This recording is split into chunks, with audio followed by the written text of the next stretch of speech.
비스와바 심보르스카 시선집이라는 게 이 사람이 1996년도 노벨 문학상을 받았는데 이 번역한 최성원 교수라는 분이 폴란드어과 폴란드어과 교수인데 이분이 그 올가로 추크라는 노벨상 받은 또 다른 사람이 있어. 그 사람도 내가 준 책 그거 그 사람도 이 사람이 번역을 했는데 그러니까 해줄 수 있는 가장 최상의 번역가가 해준 거지. 근데 이 책이 이 사람이 좋은 거는 왜 그러냐면 첫 번째 시 보면 진부한 운율 속에서 그러니까 사람들이 어려운 시를 쓰잖아. 근데 이 사람은 어려운 시를 안 쓰는 거야. 그러니까 진부하다는 건 누구나 다 알 수 있는 그 평범한 그런 거잖아. 그러니까 진부한 그 제목도 이 시집의 제목도 우리가 살아가는 이유. 우리가 살아가는 이유라는 게 그 보통 평생자 말한 유행가에 나오는 말 같은 거잖아. 그러니까 그 진부한 운율 속에서 우리가 살아가는 이유를 찾아야 된다는 거지. 그러니까 굉장히 좋은 사람이야. 독자들한테 너무 친절한 사람인 거지. 그러니까 진부한 감성으로 가르쳐 주겠다는 거야. 그러니까 어떻게 되냐면 봐봐. 이것은 커다란 기쁨, 한 송이 꽃 옆에 또 하나의 꽃송이. 그러니까 이거 지금 누구냐면 여자 만나러 가는 친구 만나러 가는 것 같아. 이 사람 여자니까. 맑은 하늘 향해 가는 뻗은 꽃까지 나무까지 이런 걸 보면 이제 기쁘단 말이지. 근데 여기 보면 계속 뭐라고 하냐면 그러나 그보다 더 큰 기쁨은 계속 이렇게 나가. 그러니까 그러나 더 큰 기쁨은 서둘러 그러니까 내일이 수요일이고 친구랑 만날 때 내일이 수요일이고 내일 내가 편지가 도착한다는 거야. 내일 내가 보낸 편지가 도착하고 또 그거보다 더 기쁜 거는 그 편지를 도착해서 그 편지를 받을 거 아니야? 그럼 편지 보면 이제 봉투를 뜯을 거란 말이지. 그러면 태양의 여름에 뜨거운 태양 편지 그 흑점 아래에서 편지를 펼쳐보는 거는 더 기쁠 거 아니야. 얼마나 더 기쁠까 이거지. 근데 그거보다 더 기쁘면 옛날 사람이지. 일주일밖에 안 남은 거야 만날 날이. 시간은 쏠살같이 흘러서 이제 겨우 나흘 남았어. 그러니까 그보다 기쁘면 이제 만나러 여행을 가야 되니까 쭉 이제 열심히 여행 가방을 꾸리고 마침내 뚜껑을 닫았어. 이제 그보다 기쁘면 이제 오후 고단 날이 됐어. 그러니까 오후 7시 반 기차표 현장에 있는 거야. 그러니까 매표소한테 이제 감사합니다고 인사하고 탄 거지. 근데 그보다 더 기쁜 뭐냐면 차창 너머로 풍경이 지나고 또 지나가는 거지. 만나러 가니까. 그보다 더 큰 기쁨은 날이 저물어 밤이 찾아들면 결국 우리는 함께 할 거라는 거야. 그보다 더 큰 기쁨은 이제 이건 붙어 있어. 내가 문을 열리라는 것, 그보다 더 큰 기쁨은 문턱을 넘어서리라는 것, 그보다 더 큰 기쁨은 한 송이 꽃 옆에 또 하나의 꽃송이를 한 송이 넣는다. 어제 있었는데 하나 또 갖고 간 거지. 근데 사랑하는 그녀가 묻는다. 당신 도대체 무엇 때문에 이렇게 비싼 곳을 샀어요? 기쁨의 절정이지. 아주 진부하지만 너무나도 뭐라 그럴까 아름다운 시잖아. 그러니까 진부하다고 선언을 했지만 우리한테 질문하는 거야. 그래, 네가 진부하지 않고 이렇게 살 수 있어? 그런 거지. 진부한 우리라는 게 이건 그보다 더 큰. 그렇지. 그리고 이제 진부도 리듬이고 진부한 기쁨은 뒤에 뭐가 들어있냐면 진부한 감성이라는 소리지. 되게 이해하기 쉽잖아, 그지? 그런데 또 이 33번은 이 두 번은 없다라는 시인데 이 사람 시의 형식이 뭐냐면 셰익스피어 소네트 같은 거야. 셰익스피어 소네트가 어떻게 돼 있냐면 사행이 3개 있고 그다음에 2행이 있어. 그러면 질문이 맨 처음에 뭐가 나냐면 나의 애인은 내 애인의 입술은 뭐 장미 같지 않아요. 이렇게 시작하는 시행이 소네트가 있거든. 그렇게 막 자기 애인을 갖다가 뭐 별거 아니라고 쫙 설명을 해. 그럼 사람들이 거 아니야. 그 애인을 왜 욕하고 있지? 그러잖아. 근데 마지막 2행에 가면 뭐가 나오냐면 반전이 있어. 그래서 이제 그렇지만 내가 모든 언어로 우리 시인 사랑하는 사람을 표현을 못해서 내가 그렇게 얘기한 거다. 이렇게 얘기하는 거야. 무슨 소리냐면 셰익스피어가 르네상스 시대 사람이거든. 그러니까 새로운 시대의 사상을 설명하는데 질문이 많을 거 아니야. 그럼 그 질문에 대한 대답을 해줘야 되잖아. 이 사람 시가 그런 거야. 그러니까 두 번은 없다가 뭐냐면 이게 이제 빅토리아 시대의 메멘토 모리야. 그러니까 시즈 더 데이. 그러니까 죽음을 기억하라. 우리는 그냥 바로 오늘을 살아야 된다. 뭐 이런. 두 번은 없다. 딱 그거 있어. 두 번은 없는 거야. 지금 하루밖에 없는 거지. 지금도 그렇고 앞으로도 그럴 거야. 그러므로 우리는 아무 연습 없이 태어나서 아무런 훈련 없이 죽는 거지. 우리가 세상이라는 이름의 학교에서 가장 바보 같은 학생일지라도 바보 학생이라도 낙제는 없는 거야. 두 번 못하니까 아무도 여름에도 겨울에도 반복되는 하루는 하루 단 한 번도 없는 거야. 두 번에 똑같은 밤도 없고, 두 번에 한결같은 입맞춤도 없고, 두 번에 동일한 눈빛도 없는 거지. 이렇게 얘기하면 얼마나 아름다운 인생이야. 인생은 한 번이니까 그 인생을 잘 즐기고 살아갑시다 라는 얘기잖아. 근데 여기가 이제 이론이야. 근데 갑자기 반전이 있어. 이게 이제 현실로, 이게 이론이고 현실이 들어간 거야. 어제 누군가 내 곁에서 내 이름을 큰 소리를 불렀을 때, 이거 얼마나 좋아. 친구든 사랑하는 사람이든. 그럼 뭐라고 하냐면, 내겐 마치 열린 창문으로 한 송이 장미꽃이 떨어져 내리는 것 같은 거야. 낭만적이지. 아주 낭만적, 우정이든 사랑이든. 그런데 그런 사랑이 그렇게 안 가는 거야.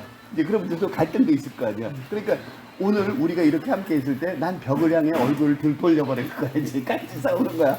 장미? 그 섹시가 생각나지 아까. 장미가 어떤 모양이더라? 생각이 안 나. 꽃인가? 아니 돌인가? 이렇게 얘기를 해. 이게 현실인 거지. 근데 다시 이론에 들어가. 그러면 그렇게 생각하고 말아야 돼? 그럼 뭐라 하는 거야? 근데 야속한 시간. 근데 그거 다 야속한 시간인 거지. 무엇 때문에 나는 쓸데없는 두려움을 자아내는가 이거지. 사랑에 대한 두려움 때문에 싸우는 거란 말이지. 나는 존재한다. 그러면 사라질 거고 나는 사라진다. 그러면 아름답단 말이지. 그러니까 이런 사랑 싸움 이 끝에 이게 들어있다고 생각해야 되는 거야. 그러니까 미소 짓고 어깨 동무하며 우리 함께 일치점을 찾아보자. 물론 찾기 쉽진 않지만, 그러니까 비록 우리가 두 개의 투명한 물방울처럼 서로 다르지라도 두 개의 투명한 물방울을 물방울 두 개 있다고 생각해봐. 뭉치면 하나가 되잖아. 그러니까 이건 일치에 관한 거야. 그러니까 낭만적 사랑을 얘기하는 건데, 낭만적 사랑보다 더 중요한 게 뭐냐? 그걸 감싸는 다정함이 있어야 된다는 거지. 그러니까 이 낭만적 사랑의 이야기는 근대적이지만 이 다정함은 탈근대적인 거야. 그러니까 이게 아주 진부하게 쓴 것 같지. 그러니까 겉으로는 되게 진부해. 이제는 겉으로는 되게 진부해. 뭐 이런 거 누가 못 써? 이렇게 얘기하지만 내막에 들어있는 깨달음은 그 진부함을 감싸주는, 그러니까 열정을 감싸주는 다정함이 있는 것처럼 굉장히 좋은 시지. 되게 이 시가 매력적이야. 시들이 다. 폴란드 사람들이 되게 좋아할 것 같아. 뭐 시 잘 몰라도 어떻게 보면 조금만 하면 이해할 수 있으니까. 무죄. 이건 뭐냐면, 그들은 이거는 좀 둘이 이제 싸운 이제 사랑 싸움 한 얘기야. 그들은 그랬는데 철저하게 홀로 남겨졌다는 거는 둘이 있는데 이제 혼자 더 외로운 거지. 한마디 말도 없이. 그러니까 철저한 사랑의 부재 속에서, 철저한 사랑의 부재가 있으니까 그걸 깰 수가 없잖아. 그러니까 기대할 수가 오직 기적밖에 없는 거야. 근데 기적이란 게 있나? 드높은 구름 위에서 바야흐로 천둥이 울리고 바위가 굴러 떨어지는 놀라운 기적. 그런 기적이 있겠냐고. 그런 세상이 무너지는 기적. 200만 종의 그리스 신화가 출판되었지만 그와 그녀를 위한 구원은 어디에도 없다. 그게 그렇게 바깥에서 오는 구원이 아닌 거지. 누군가가 제발 문간에라도 서 있어 줬으면, 응? 그러니까 그걸 깨지고 이 갈등을, 이 냉전을 깨고 싶은 거야. 무엇이라도 좋으니 그저 잠시라도 나타나줬으면 그것도 기적이라고 볼 수 있는 거지. 그냥 기쁜 소식도 좋고 슬픈 소식도 좋으니 어디에 왔건 어디로 가건 아무 상관없으니 미소를 안겨주고 공포를 불러일으키면 개의치 않을 테니 좀 이 인생에 개입을 해줬으면 좋는 거야. 하지만 그런 일을 안 네. 하지만 예상을 뒤엎는 일은 절대 결코 일어나지 않는 거지. 그런 일상은 없는 거야. 그러니까 스스로 있을 법하지 않은 일에 대한 기대는 일찌감치 버린 거지. 그게 안 될 거야. 그러니까 부르주아와 연극으로 칠 수는 없는 거야, 이거. 거기서 이별은 남에서 끝까지 지속되겠지. 멀쩡한 하늘에 구멍이 뚫리고 한 줄기 사랑이 비치는 기적은 절대로 없으리라. 만질 수 없는 벽을 뒤로 한 채 서로를 불쌍히 여기면서 지극히 상식적인 영상에 아무것도 비치지 않은 거울 앞에 하나 서 있어. 그게 사실적이지. 두 사람 모습 발걸은 아무것도 추정되지 않는 거야. 그 진료라는 게 뭐냐면, 예를 들면 건물의 구조를 형체라고 그러면 진료는 그 나무가 진료야. 재료는 근데 그 주변에 있는 자연에, 그러니까 우리가 그렇잖아. 이 세상이 무너지고 뭐 부모님이 돌아가셨다 그래서 나가보면 세상은 뻔해. 하늘. 그냥 더 옛날처럼 돌아가고 아무 문제가 없는 거지. 똑같은 거야. 이 사람들은 지금 심각한 상황이지만 아니란 말이죠. 그것은 그러니까 본질적으로 넓고도 길고도 높기에 땅에서 하늘에서 사방구석에서 타고난 운명을 사수하기 위해 안간힘을 쓰는 거지. 물론 갑자기 방문으로 뛰어든 노루 한 마리가 확 뛰어든다면 단숨에 우니베루스 온 세상을 무너뜨릴 수도 있지. 그러니까 그러길 바라기를 하는 거지. 그러니까 사랑이 없는 것 같지만 사실은 사랑이 있는 거야. 그러니까 지금 이 냉전을 견딜 수 없는 거지. 양쪽 다 그런 게 보여지는 거지. 뜻밖의 만남. 되게 이런 시국이 되게 재밌는 시기에 이 사람의 시대에 있는 가장 좋은 방법은 뜻밖의 만남 같은 것도 아주 대표적인 건데 앞에 부분하고 뒤 끝을 멈춰 있는 게 좋아. 왜냐면 시작이 이제 이 사람이 현실을 보여주고 이게 이제 아주 거의 공식화돼서 아까 말한 섹스피어 소네트 스타일인 거지. 그러니까 그리고 이 마지막은 결론이니까 또 현실에 우리가 이야기해 줄 거 아니야. 그러니까 처음도 우리 독자가 이야기해 주는 평범한 어떻게 보면 진부한 표현, 산문 같은 표현이 돼 있고 그 다음에 맨 끝에도 산문 같은 표현이 돼 있어. 그러니까 가운데가 이제 시적인 어떤 전개지. 이게 이제 뜻밖의 만남이 아주 그런 대표적인 거라서 내가 골라져 있는데 봐봐. 우리가 서로에게 아주 공손하게 대하며 오랜만에 만나 서로 매우 기쁘다고 말하는 거야. 근데 이렇게 말하는 사람은 친구가 아닌 거지. 친구인 척하는 것 뿐이야. 그러니까 이제 맨 마지막에 봐봐. 문장을 읽다 말고 우리는 자꾸만 친북에 빠진다. 이제 말이 잘 안 이어지는 거야. 친하지 않은데 이제 한수씩 만나야 되는데 뭐 친한 척 해야 되니까. 그러니까 무력하게 미소를 지으면서. 근데 이 시인이 뭐라고 생각하냐면 우리 인간들은 대화하는 방법을 제대로 알지 못한다. 대화하는 방법을 모르니까 이런 거야. 친할 줄 모르는 거지. 그럼 가운데 신 어떻게 되냐면 가운데 이제 우리의 호랑이들은 우유를 마신다. 마음속에 호랑이를 담고 있는데 서로 우유만 마시는 거야. 우유를 마시고 친한 척 하는 거지. 우리의 매들은 걸어 다닌다. 매 같은 그런 마음들이 여기에서 하나 탁 쏴야지 얘. 그러면서도 이제 걸어 다니는 인간처럼 노는 거지. 우리의 상어들은 물에 빠져 허우적거린다. 이 상어는 자기가 아니고 상대방을 물에 빠져 허우적거리게 하려고 싶은 거겠지. 우리의 늑대들은 혼이 열린 철책 앞에서 하품을 한다. 그러니까 상대방이 뭐 협박할 수도 있잖아. 뭐 철책 같은 거를 너 이렇게 하면 뭐 망할 거야, 뭐 실패할 거야, 어쩌고. 그래서 늑대가 마음속에 하품하는 거지. 우리의 독뱀은 번개를 맞아 전율하고, 번개를 맞으니까 전율하는 거야. 죽지 않고. 원숭이는 영감 때문에. 영감은 이제 인간다운 이 원숭이니까. 그 다음에 공작새는 깃털로 인해 몸을 부르르 떤다. 박쥐들이 우리 머리 위로 멀리 날아가 버린 건 또 얼마나 오래전의 일이던가. 요건 현실이야. 그런데 얘기하는 도중에 박쥐가 위로 샥 날아간 거야. 이 박쥐 때문에 나중에 집에서 이 생각을 하게 된 거야. 박쥐랑 우리는 얼마나 다른가. 그런 거지. 재밌지? 그러니까 완전히 동물 얘기를 그냥 한 게 아니라 서로 이제 불편한 사이에서 만나서 친한 척 하면서 얘기하다가 그다가 이제 끝할 때 이제 얘기도 제대로 못 이어듣는구나. 그렇게 생각했는데 그 전에 박쥐가 위로 샥 날아가는 거야. 박쥐가 눈에 들어왔어. 들어오고 나니까 우리는 그럼 뭐냐. 호랑이나 매나 상어나 늑대 같은 독뱀 같은 원숭이 같은 공작새 같은 마음을 가지고 대화한 거 아니냐. 라고 얘기해 주는 거지. 되게 이쁘게 잘 쓰는 시지. 그죠? 우화. 이것도 비슷해. 그러니까 읽기가 되게 이 사람 시를 이게 조금 어려운 시야. 내가 지금 일부러 쉬운 시는 다 빼놓고 있는데 아주 쉬운 시는 나중에 또 찾아서 읽을 수 있을 거야. 우화. 옛날 아주 먼 옛날에 어부들이 바다 깊은 곳에서 우리 유리병을 낚아 올렸어. 그랬더니 그 병에는 종이 쪽지가 들어 있었는데 거기 이렇게 써 있었대. 사람들이여 나를 좀 구해주세요. 유리병 안에 나 여기 있어요. 대양이 나를 파도에 싣고서 무인도에 갖다 버렸답니다. 모래사장에 나와 도움을 기다리고 있어요. 서둘러 주세요. 나 여기 있을게요. 이 막막한 구원의 소리를 들은 거야 이렇게. 이거는 우리가 살면서 듣잖아. 예를 들면 불쌍한 사람들, 지진에 고생하는 사람들, 뉴스에서도 많이 보는 거지. 근데 이제 이 쪽지, 이제 쪽파 받은 사람들의 반응인 거지. 보통 이렇게 반응하는 거야. 날짜가 누락이 돼 있다는 거야. 우리가 구하고 싶은데 구하기 싫다는 건 아니야. 날짜가 없잖아. 틀림없이 이미 늦었을 거야. 유리병이 얼마나 오래 똥 받았던지 알게 뭐야. 이렇게 되는, 모르는 일이잖아. 이렇게 얘기한 거야. 첫 번째 어부가 말한 거지. 아무것도 안 하는 거지. 그러면서 구하려고. 게다가 장소도 적혀 있지 않군. 이건 또 이제 풍짝을 하는 거지. 너도 안 해? 나도 안 해. 이거지.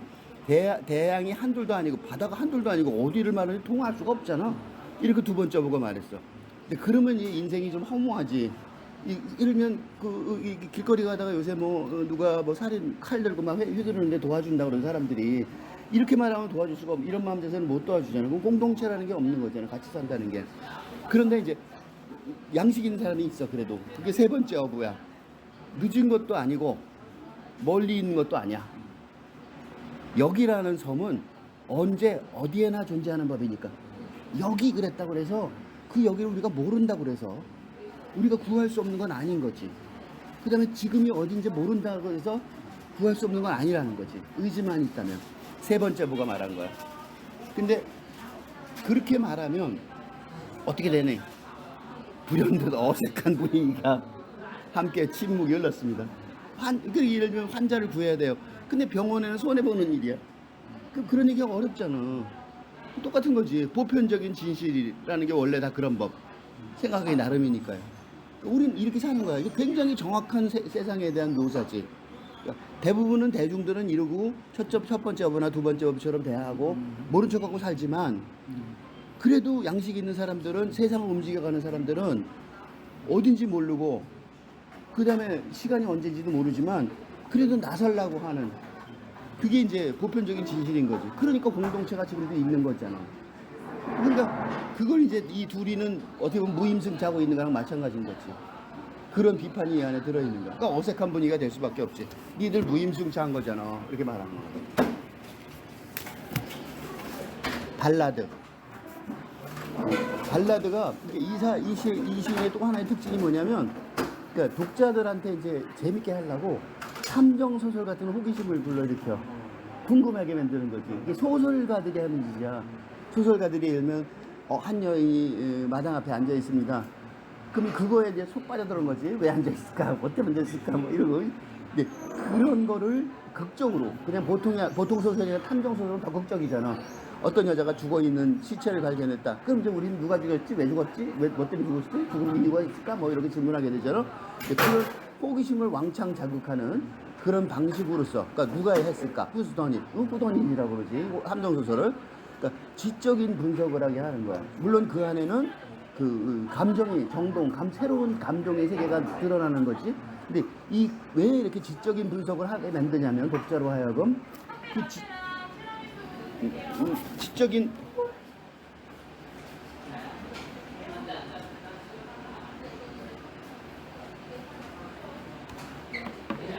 그런 지적인 분석을 하는 게 중요한 게 아니라 그런 지적인 분석을 하는 동안에 이제 마음이 바뀌는 거야. 그러니까 의도적으로 이것도 있어.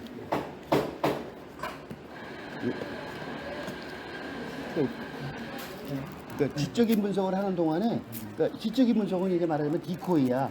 디코이가 뭐냐면 낚시야. 그러니까 지적인 분석을 하라고 꼬시는 거지. 그러면서 뭘 유도하냐면 지금 세상에 느껴야 될 수수께끼 같은 감정, 그거를 이제 이런 감정이죠 하고 가르쳐 주는 거야. 그러면 이제 우리가 좀 마음이 좀 이게 안심이 되고 위안이 되고 위로가 되는 거지. 이게 그런 거야. 예를 들면 이 발라드라는 시가 그런 건데, 봐봐.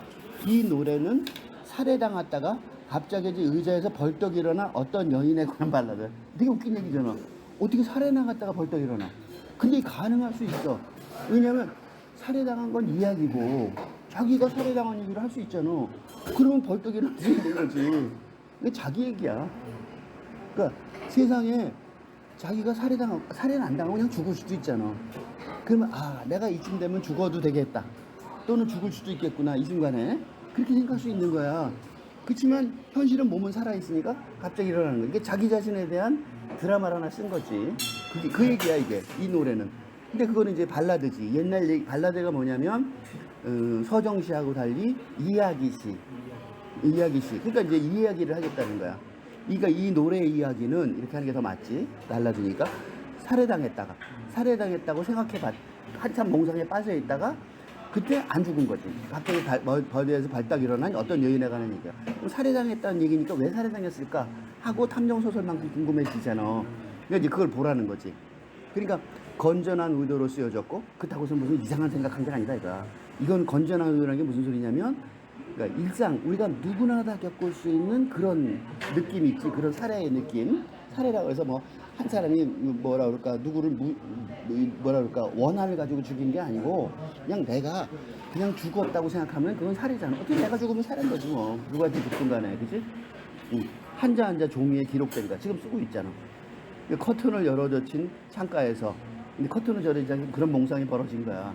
등불을 훤히 박힐 때 그 일은 벌어진 거야.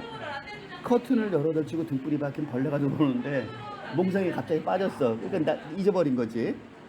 그러니까 원하는 사람 누구든지 그 광경을 목격할 수 있는 거지. 바깥 지나가는 사람이 다 보이게 이제 열어놓은 거 아니야. 땅집에 살면서. 근데 이제 대문이 굳게 닫히고 대문이 꽝 닫혔어. 그러니까 깜짝 놀란 거지. 살인자가 계단을 막 뛰어내려가는 거야. 그러니까 자기를 죽인다는 그 살인했다는 개념이 사라지는 거지. 그러니까 그녀는 뜬금없는 전막에 놀라. 근데 이제 이게 살인자가 계단을 뛰어내리고 대문이 굳게 닫힌 거는 진짜 벌어진 사건은 아니야. 몽상 속의 사건이야. 왜냐면 그 여자는 뜬금없는 정막을 갑자기 자기가 이게 몽상하다가 갑자기 자기 정막에 깜짝 놀라는 거 있잖아. 그런 상황인 거지. 깨어난 생명체처럼 의자에서 벌떡 일어났다는 거야. 그러니까 그러면서 이제 그렇게 살해 의식을 다시 깨닫다가 고개를 좌우로 이제 살아서 좌우로 움직이며 마치 반지에서 나온 보석처럼 다시 생명을 깨달았으니까 견고하고 단단한 시선으로 구석구석을 살핀다. 그러니까 허공을 맴도는 것이 아니라 죽지 않았으니까 살아있는 사람이니까 평범한 마룻바닥 위를 삐걱대는 판자 위를 침착하게 한 걸음씩 내딛는 거지. 그 다음에 범행 후에 남겨진 모든 흔적들을 아궁이에 넣고, 범행 후에 남겨진 거는 이제 종이에 쓴 거겠지. 그걸 아궁이에 넣고 펄펄 태우는 거지. 참 몽상을 했으니까 종이에다가 사진 한 장 남기지 않고 철저하게 서랍 밑에 밑바닥에는 구두끈까지 모조리. 이것도 상상이야. 응? 이런 거까지 다 채우는 거야. 이제 말하자면 살인자가 왜 증거를 인멸하듯이 자기도 그런 몽상의 생각을 인멸했다는 거지. 근데 사실은 그녀는 목을 졸리지 않았지. 진짜로 안 졸렸지. 안 죽었으니까. 총에 맞지도 않았어. 그녀는 보이지 않는 죽음이 이게 이 시를 이해하는. 그러니까 여기까지는 나도 처음 읽을 때는 이게 1차 독할 때는 여기까지 헷갈리는 거지. 이게 뭔 소리야? 막 헷갈리다. 요거 순간에 딱 그걸 알게 되는 자리야. 여기가 보이지 않는 죽음이 그녀를 잠시 엄습했을 뿐. 그러니까 요거가 시작이야. 요게 시작인데 이제 그 앞에 이 얘기를 쭉 거꾸로 쓴 거지. 이제 스릴러처럼 탐정소설처럼. 그러니까 그러고 나서 이제 중요한 거는 그런 몽상이 중요한 게 아니라 몽상의 의미가 중요한 거지. 왜 그런 몽상을 했을까? 왜냐면 그녀는 살아있으면 어떡하냐면 살아있음을 알리는 신호를 보낼 수도 있고, 그러니까 살아있다고 표시하잖아. 여러 가지 사소한 일 때문에 눈물을 흘릴 수도 있어. 아직 살아있으니까. 심지어 쥐를 보고 겁에 질려 비명을 지를 수도 있는 거지. 이렇게나 많어. 마음만 먹으면 얼마든지 모방하고 가장할 수 있는 우습고도 하찮은 일이. 그러니까 일상이라는 게 그러니까 우습고도 하찮은 일이기 불과하지만 죽은 자라고 생각하면 그거는 마음만 먹으면 얼마든지 모방하고 가장할 수 없는 상태가 되는 거지. 죽음의 상태가 되면. 그러니까 살아있으면서 거꾸로 삶 속에서 죽음을 보니까 이게 얼마든지 모방하고 가장할 수 있는 삶의 그런 얘기들이 이렇게 많은데 이거를 죽음을 생각하니까 이 삶이 더 뚜렷하게 보이는 거야. 삶의 기쁨이, 삶의 어떤 그 기적 같은 일들이. 그러니까 아주 사소한 것들, 쥐 보고 놀라는 거, 이런 것들이 다 기적처럼 느껴지는 상황이 된 거지. 그러니까 근데 그건 사실은 다들 일어나기에 그들도 일어난 거야. 그러니까 이런 인식이 없다면 다들 일어나기에 일어난 거고 다들 걸어가기에 그녀도 걷고 있게 되는 거지. 그러니까 보통은 그렇게 사는 거지. 심지어 매일매일 조금씩 자라나는 머리카락을 빗질하면서 콧노래를 부르기도 한다. 왜 갑자기 머리카락을 빗질을 하게 됐냐면 죽음을 생각해봤으니까. 내가 죽었다고 생각하고 나니까 이 살아있어서 머리가 좀 길어서 머리가 좀 자르고 괜찮잖아? 근데 안 괜찮아진 거지 갑자기. 그러니까 이제 발라드는 옛날 얘기인데 일어난 옛날 얘기가 아니라 일어날지 모를 가상의 옛날 얘기를 한 거야. 잘 쓰지? 아주 기술이 좋아. 응? 아주 기술이 좋아. 그러니까 아주 재밌는 기술이 있어. 그러니까 재밌게 만든. 그리고 이게 일상에 별거 아니에요. 재밌게 만든. 그리고 그 수법 있잖아. 수법을 잘 보란 말이야. 그렇게 쓰면 되잖아. 그러니까 나한테 아무것도 아닌 단순한 일인데 내가 그걸 글로 쓰고 싶어. 그러면 이 사람의 스타일을 모방을 하면 되는 거야. 그 수법은 베꼈다고 상관이 없잖아. 똑같은 내용을 베낀 건 아니고 그 사람이 글 쓰는 기법을 베낀 거니까 그건 너무나도 괜찮은 거거든. 그러니까 이게 아주 뭐랄까 시창작을 하려는 사람들한테 가장 좋은 교과서 같아. 그래서 너무 좋다고 생각했어 이 시가. 나중에 어디가 시창작 강의를 한다면 난 이 책 갖고 할 것 같아. 루벤스의 여인들. 루벤스는 화가잖아. 이게 이제 바로크 시대 화가인데 봐봐. 건장한 여자 거인들, 암컷무리, 덜컹대며 굴러다니는 커다란 술통 같은 온전히 벌거벗은 여인들. 그 여인들이 무채빛을 밟힌 침대에 보금자리를 들고 먼통이 들 때까지 입을 벌리지 잠들어 있다. 뚱뚱한 여자들 있어. 아주 동공은 깊이 피부 깊숙이 파고들어 분비샘을 관통하고 거기서 누르기 샘서서 서서히 스며 들어간다. 혈액 속으로. 그냥 사실 그대로야. 그냥 뚱뚱한 여자들 묘사한 거야. 그냥 그 루벤스 화가의 그림에 나와 있는 바로크의 딸들, 바로크 미술의 딸이지. 케이크 반죽통 안에도 부풀어오른 같은 몸을 갖고 있는 거야. 뚱뚱하고. 욕조에서는 수증기가 피어오르고 와인은 붉게 빛나고. 다 그림이야. 그림 묘사야 그냥. 뭉게구름이 만들어낸 살찐 돼지 새끼가 하늘을 질주한다. 돼지 새끼 같은 거. 관능의 신호다. 근데 그게 그때는 관능이었다고.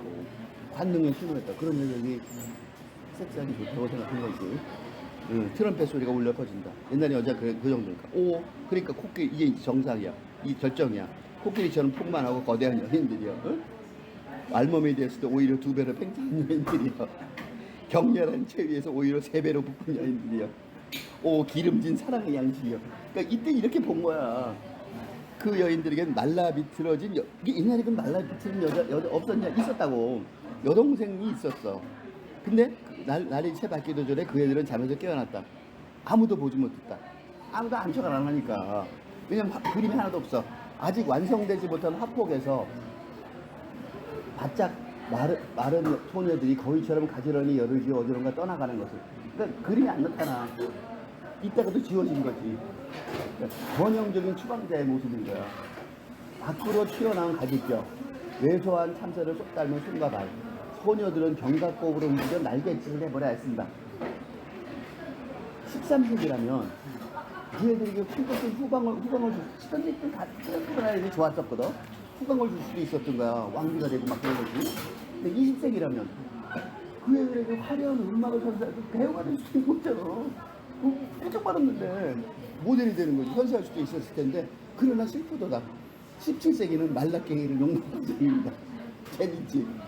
이곳은 심지어 하늘도 둥그렇게 부풀었으니 오동통한 천사들과 천사가 오동통해 포동포동 살이 오른 신들, 턱수염을 기른 보이보스, 이게 아폴로니아.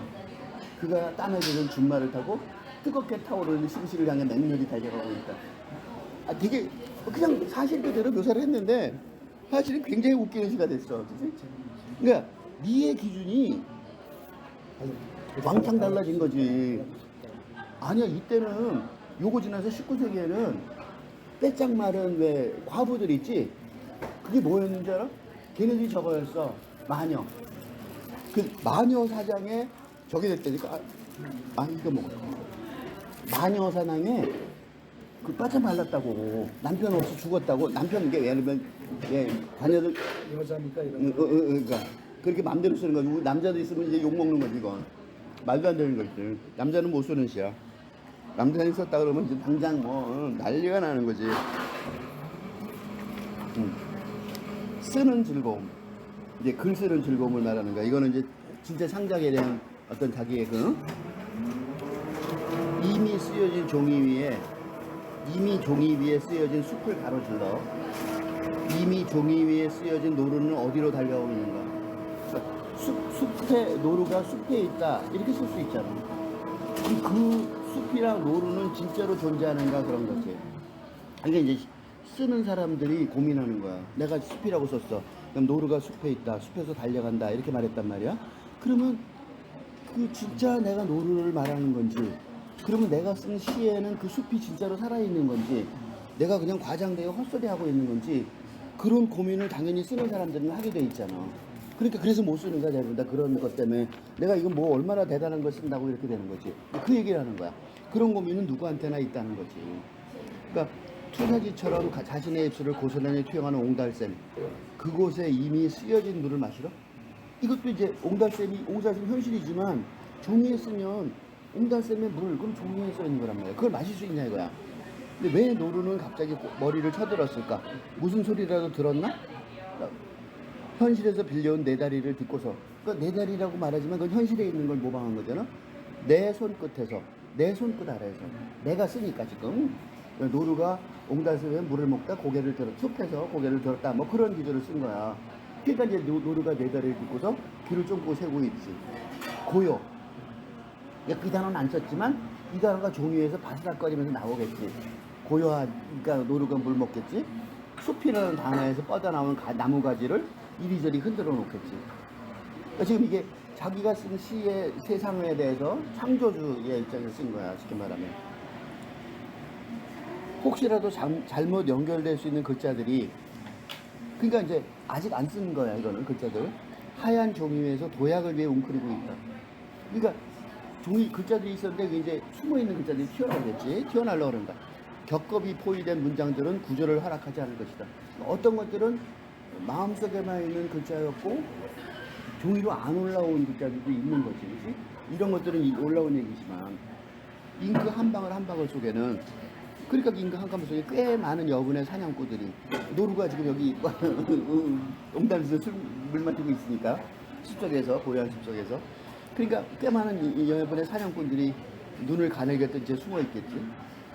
그들은 언제라도 가냘픈 가파른 만년필을 따라, 이 가파른 만년필 이렇게 있잖아, 물 내려가잖아, 잉크가 종이 위로 뛰어내려가 노루를 포위하고 방화쇠를 당길 만발의 준비가 되어 있다.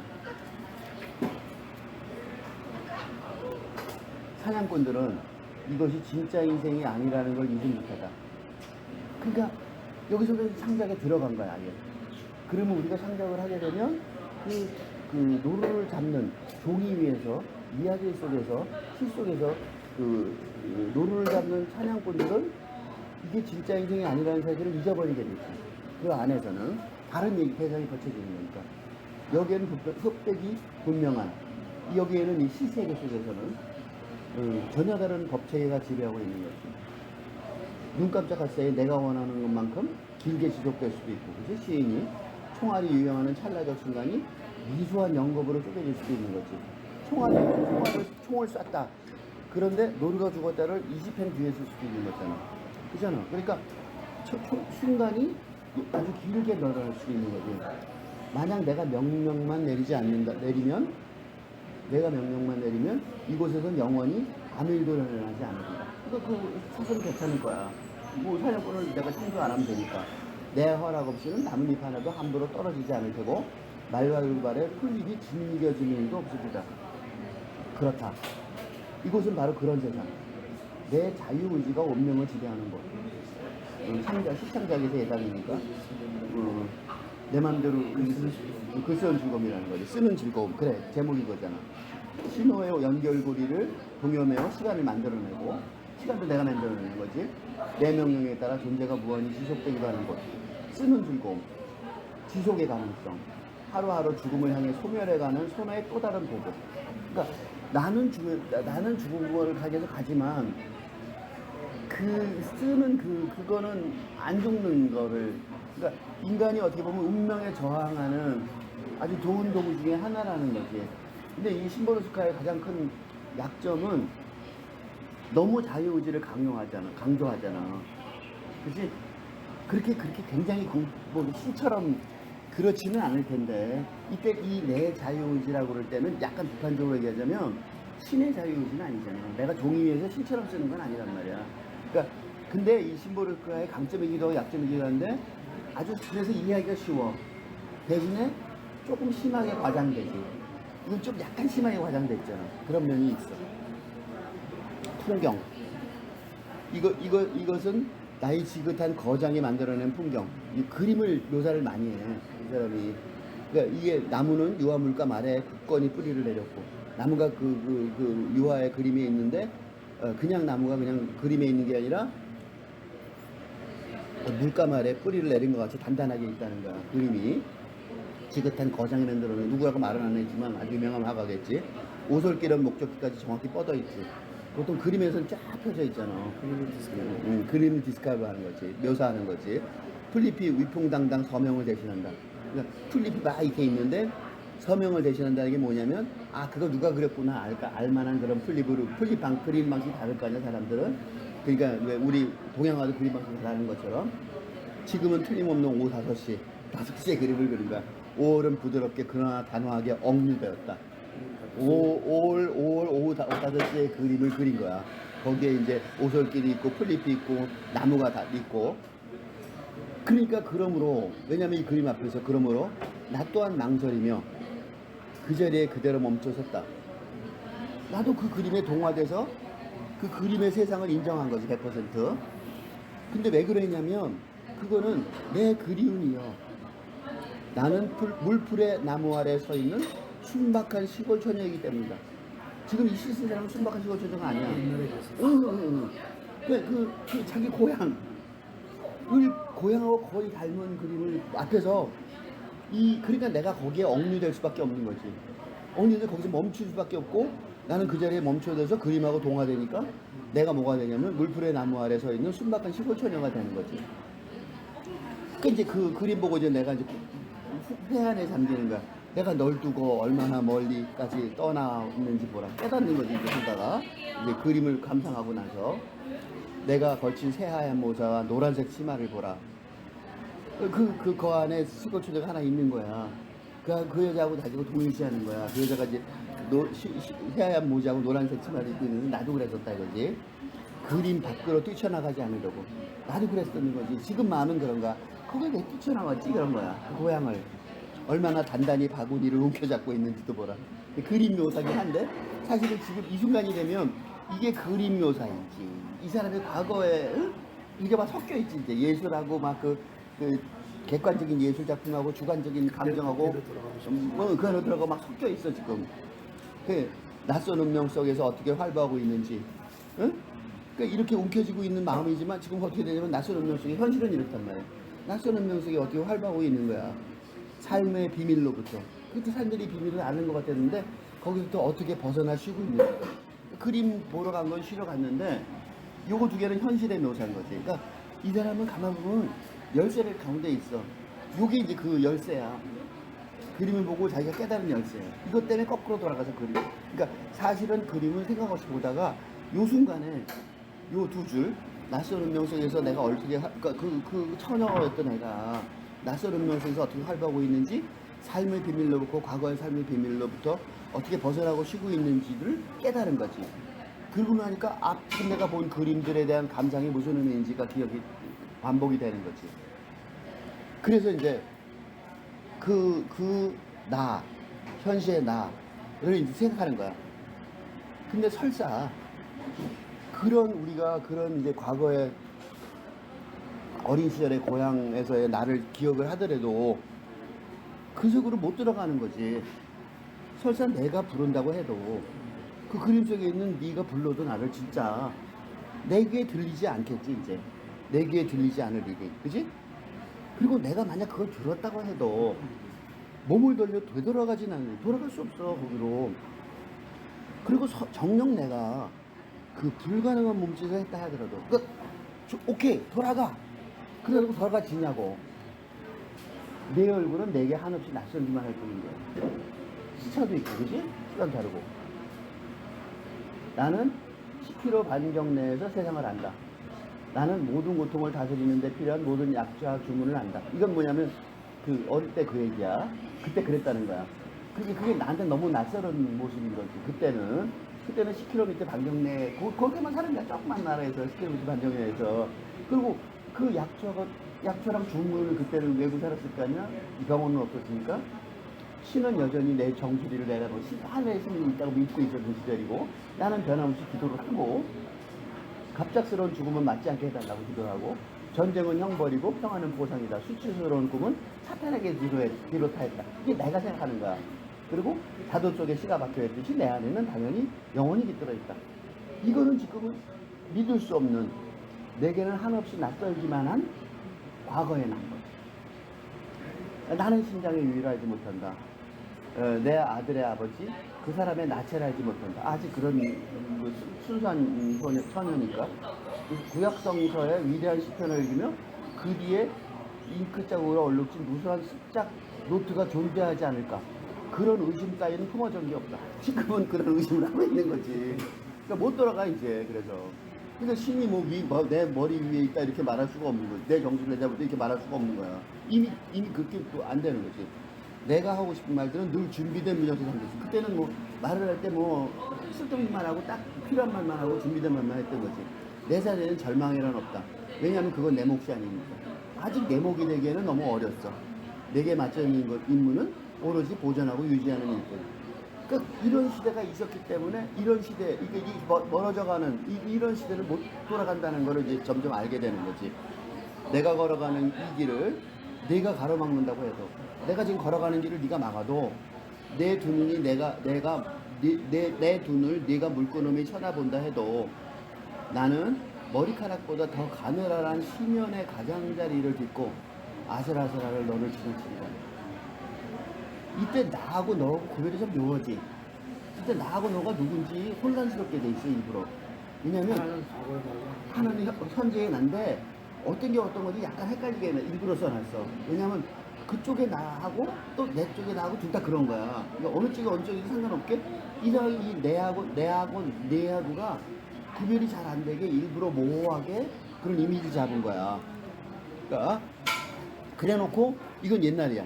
다시 우리 집은 오른쪽에 있고 이게 이제 내가 보는 거야. 아, 우리 집 그때 그 오른쪽에 있었어. 나는 근처 지리를 구석구석 꿰뚫고 있어. 알고 있는 건 있지. 지금도 집으로 향하는 층층다리를 지나 안으로 통하는 입구로 들어서면 거기에는 미처 화폭에 담기지 못한 또 다른 삶이 펼쳐지고 있다. 그러니까 그 그림은 그 집만 그렸지만 안에 그 안에 가정살이 있었을 거 아니야. 그지? 뭐가 있었냐? 이게 이제 진짜 추억인 거지. 이거. 그림이 안 그리는 추억.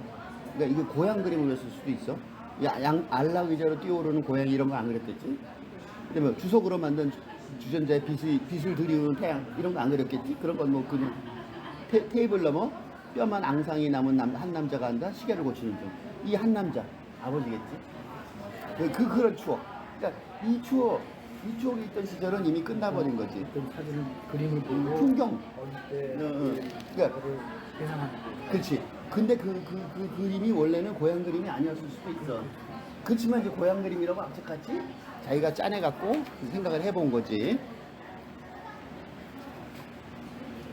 참 설득력 있게 쓰지. 잘 써. 기차역. 이 사람 상상을 재밌게 해. 근데 기차역이 뭐냐면, 이 보면 되게 웃기면 첫 번째가 보면 잘 읽어야 돼. 나는 N시에 어떤 무슨 N이라는 N으로 시작하는 시가 있겠지. 거기에 가지 않은, 논산시 뭐 이런 거지. 이제 N으로 시작하니까. 가지 않은 그 일을 정확히 시간 맞춰 일어났다. 이 말이 되게 재밌는 거야. 실질적으로 안 갔어. 가지 않은 그 일이야. 그러니까 내가 그 논산이라는 지역 또는 N으로 시작하는 지역에 가고 싶은데 안 갔어. 그런데 안 가서 이제 안 간 시간이 되니까 그 일이 이제 상상이 되는 거지. 그렇잖아. 내가 누구를 만나러 가기로 했어.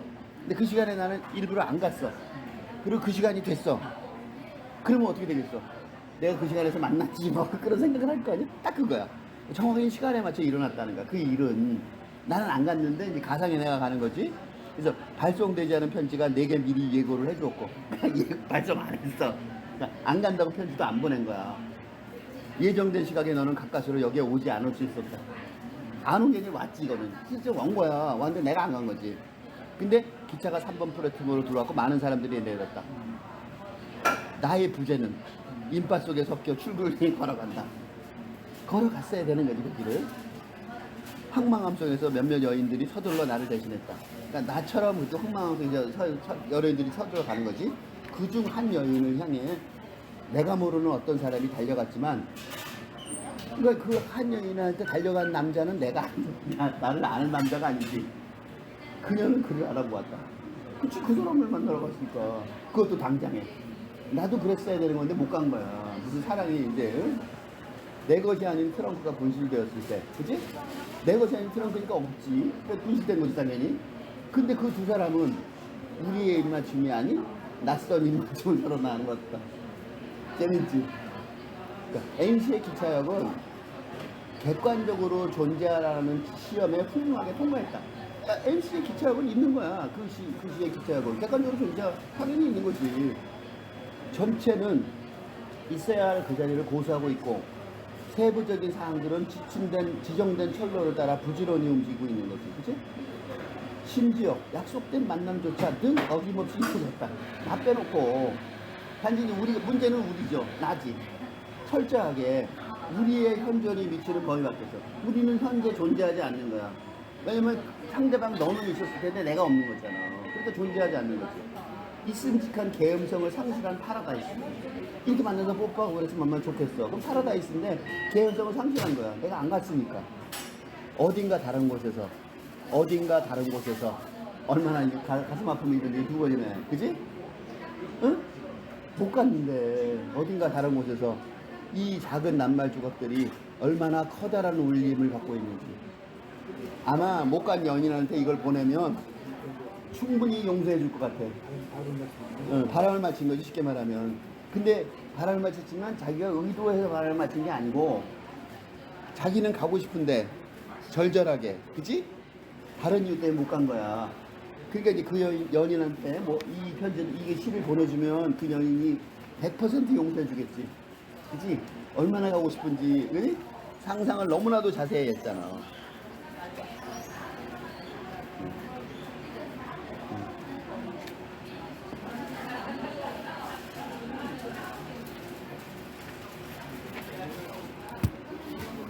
분실물 보관소에서의 연설. 이것도 되게 재밌지. 분실물 보관소에서의 연설. 그러니까 분실물 보관소는 뭐 잊어버린 거를 갖다 놓는 로스트 파운드잖아. 거기서 연설을 했다는 거야. 이게 시가 연설이라는 거야. 근데 무슨 연설을 했냐면 나는 그리고 연설하는 거지. 보통 연설 나는 그런 시작하잖아. 남쪽에서 북쪽으로 하는 길에서 몇몇 여신을 잊어버렸어. 그러니까 여신, 믿을 수 있는 신이 없는 거야. 또는 동쪽에서 서쪽으로 하는 길에 많은 신들을 놓쳐버렸어.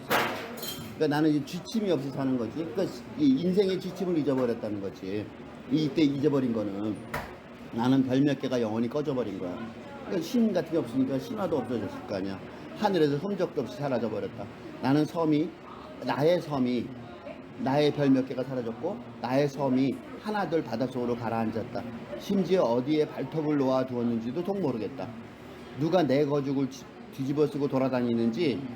그러니까 이게 무슨 소리냐면 지금 내가 사실은 살아있는데 그리고 내 거죽을 뒤집어 쓰고 다니는 건 난데 나를 잊어버렸다. 그치, 나를 잊어버렸다는 거야. 왜 잊어버렸냐? 의미를 잊어버렸으니까. 신도 잊어버리고 별도 잊어버리고 섬도 잊어버렸으니까 내가 뭐 어디 있는지 알 때 뭐 이게 뭐 내가 지금 살아있는 거야? 거죽만 쓰고 돌아다니는가? 뭐 이런 거지. 그러니까 누가 내 거죽을 뒤집어 쓰고 다니는지 그건 나 아닌 것 같다는 거야. 내 껍데기 안에서 살아 숨쉬는 건 뭔지. 내가 육지로 기어 나왔을 때 형제들은 다 죽었고 단지 내 뼈 가운데 일부만 내 안에서 기념일을 맡고 있었다. 형제들이 다 죽고 사라지고 이러니까 내가 전부가 있는 건 아니잖아. 대가족이라고 생각하면 나는 허물을 벗고 세상에 나와 부질없이 척추와 다리를 혹사하고 말았다. 나온 게 그렇다고 좋은 게 아니란 말이야. 그리고 여러 차례 감각을 상실했다. 상실한 게 많어. 오래전에 이 모든 것에 대해 세 번째 눈을 감았고 지느러미로 움직였고 나뭇가지를 뒤흔들었다.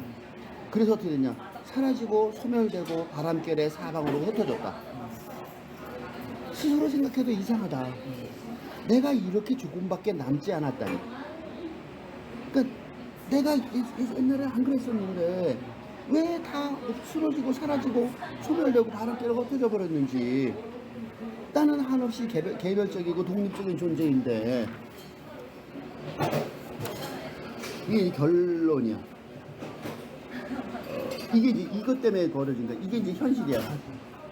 어제 전차 안에서 우산을 잃어버린 평범한 인간의 형체. 그게 나잖아. 그 나는 그저 잠시 동안 빌려온 허물에 불과할 뿐이야. 그러니까 분실을 먹어서 우산 찾으러 온 거야. 우산 찾으러. 우산 찾으러 와서 잊어버린 게 우산이 아니라는 걸 알게 된다. 우산을 찾으러 분실물 먹어서 왔는데 그래서 우산을 찾았겠지. 근데 그걸 보니까 무슨 생각이 드냐면 이게 아니잖아. 그치? 진짜 잊어버린 건 딴 거였구나. 껍데기밖에 안 남았는데 이건 무슨 우산 찾으러. 스스로 우산 찾으러 온 거야. 경이로움. 무엇 때문에? 응?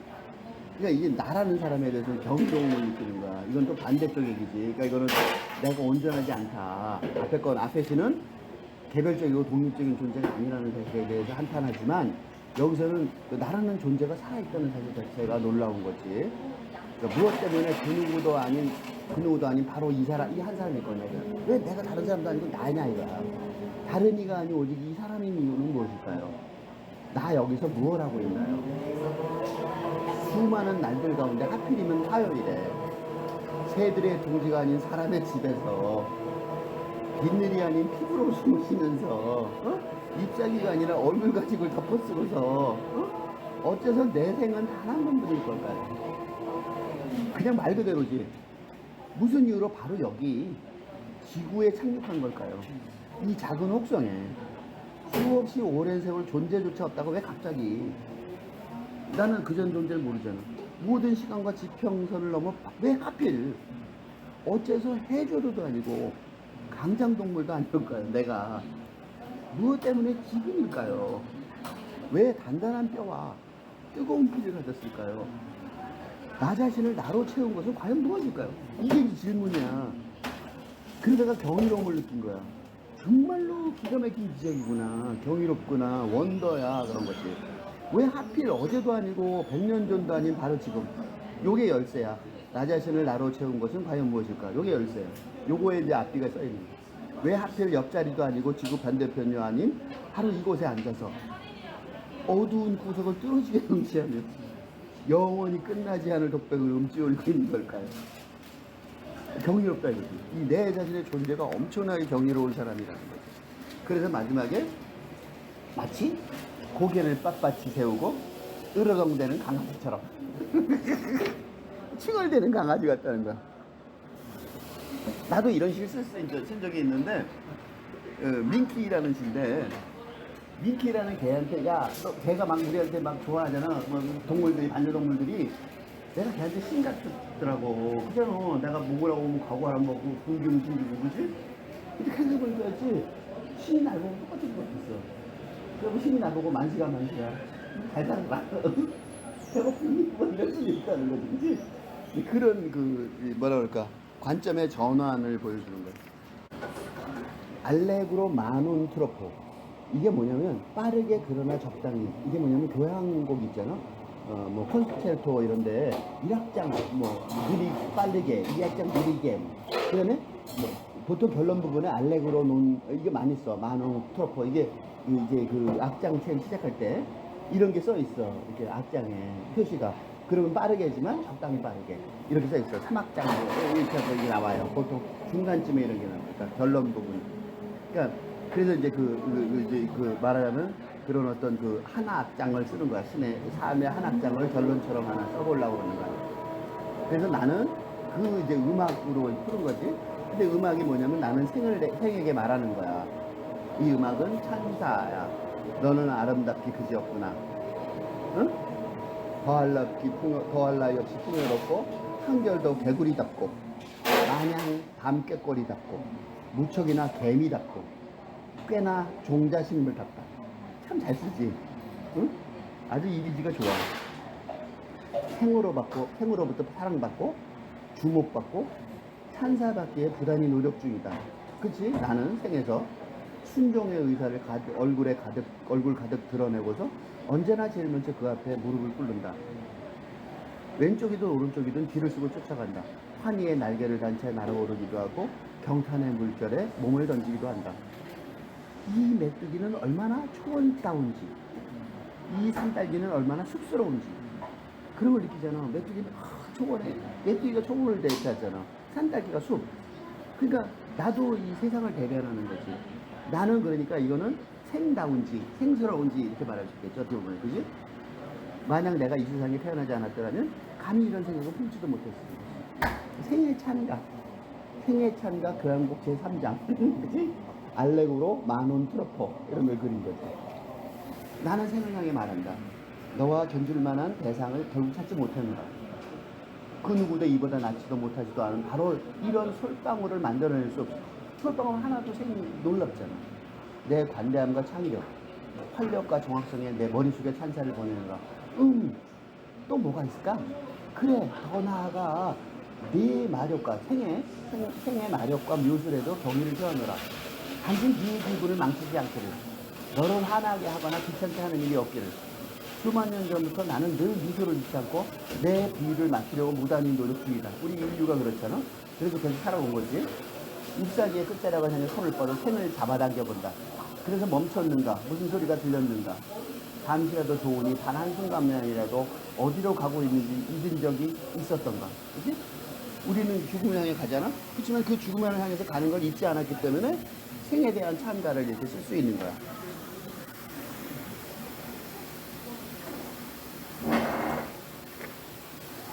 행복한 사람. 행복한 사람은 좋은 얘기 같은데 이 사람은 반대쪽으로 얘기해. 행복한 사람. 이게 정상인가? 심각한가? 쓸모가 유용한가? 쓸모가 있는가 이거. 사랑의 눈먼 두 사람에게서 세상은 뭘 얻을 수 있나? 아무런 대가도 바르지 않고 서로를 숭배하고 자신들이야말로 100만 명 중 가장 운이 좋은 첫 번째 커플이라고 이렇게 될 수밖에 없는 운명을 타고났다고 섣부르게 확신하지. 그 사람들은 행복해서 가장 열정적인 사람들은, 사랑에 빠진 사람들은. 그렇다면 이 기가 막힌 행운은 과연 무엇에 대한 보답이란 말인가? 실은 아무것도 한 일이 없는데 별것도 아닌 이곳에 서 있는 그들에게만 한 줄기 빛이 쏟아져 내린다. 하늘에서 빛이 착착하게 오는 것 같단 말이야. 그렇다면 왜 하필 다른 이들이 아니라 그들이란 말인가? 이것은 정의를 모욕하는 것인가? 그렇다. 이게 재밌어. 여기가 이제 핵심이야. 응?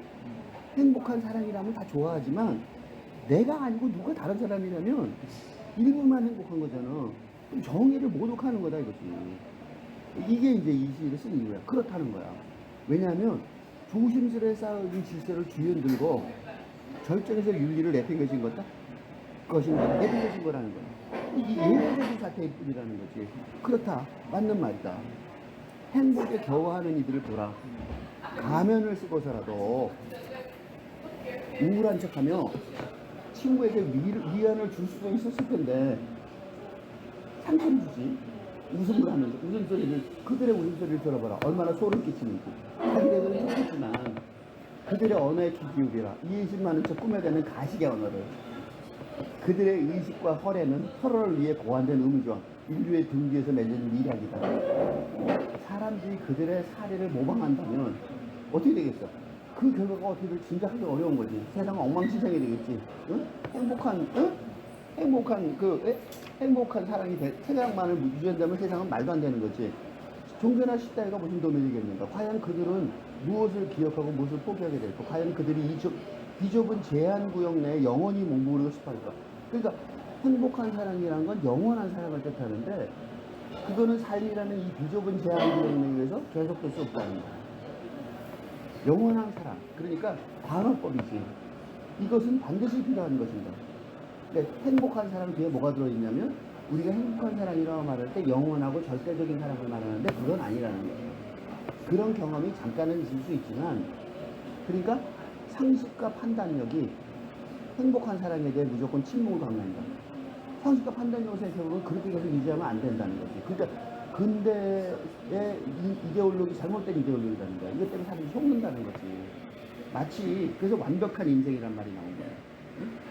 느닷없이든 망측한 추문이라도 되느냐? 행복한 사랑의 도움 없어도 없이도 완벽하게 훌륭한 아이들은 이 세상에 태어나는 거지.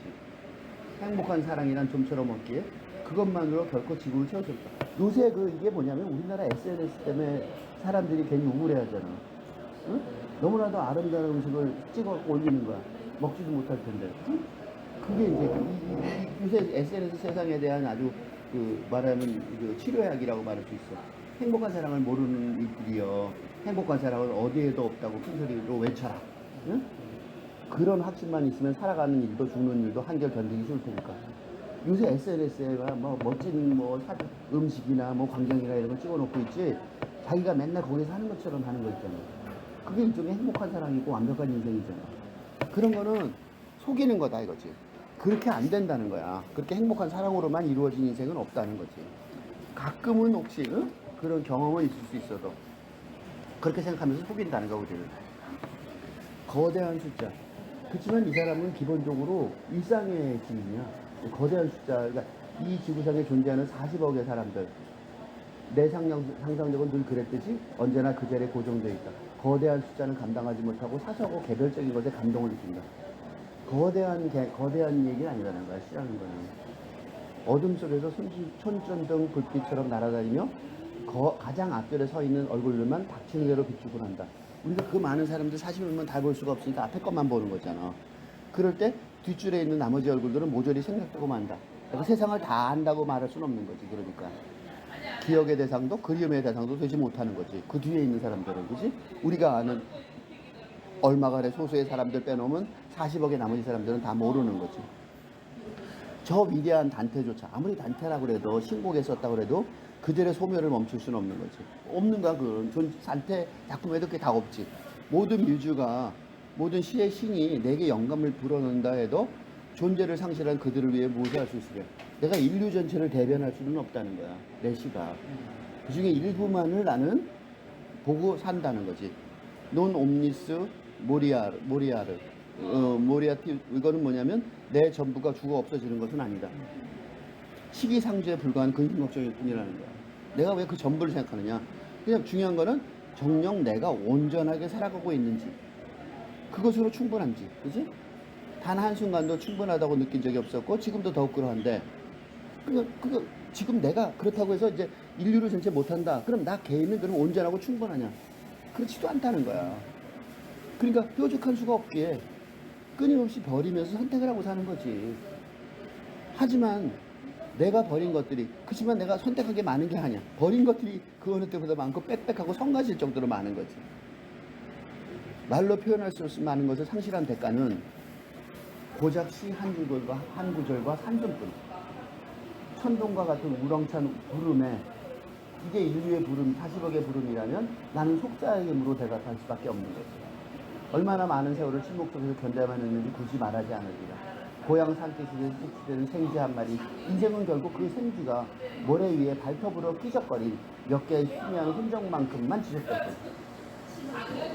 그잖아. 그치? 나의 꿈들. 꿈속의 임금일도는 생각보다 낮은 편이다. 꿈을 아무리 꿔도 거기도 임금일도가 낮아. 사람들의 무리나 시끌벅적한 소동보다는 텅 빈 고독이 더 많은 자리를 차지한다. 아주 가끔씩 오래전에 죽은 사람이 들릴 때도 있다. 그 사람이 한 손으로 문고리를 돌린다. 메아리가 꼬리에 꼬리를 물고 빈죽에 울려 터진다. 나는 문턱을 넘어 계곡으로 달음질한다. 그것은 누구의 것도 아닌 시대 착오적이면서 고요한 계곡. 무엇 때문에 이 공간이 내 안에까지 비집고 들어왔는지 나는 알지 못한다. 그러니까 나는 세상을 다 알지 못해. 그리고 나한테는 텅 빈 그런 세상밖에 없고, 고독 속에, 고요 속에서 보는 세상밖에 없어. 부분밖에 몰라. 그러면서 내가 그럼 무능한 거냐? 이 시가 무능하고 이런 생각이 무능한 거냐? 그렇지 않고, 그게 이제 삶의 비밀이라는 거야. 근데 그 비밀의 대답은 I don't know. I don't know가 만든 비밀의 열쇠인 거지. 난 알아. 이거는 기가 막힌 문제인 거지, 그지?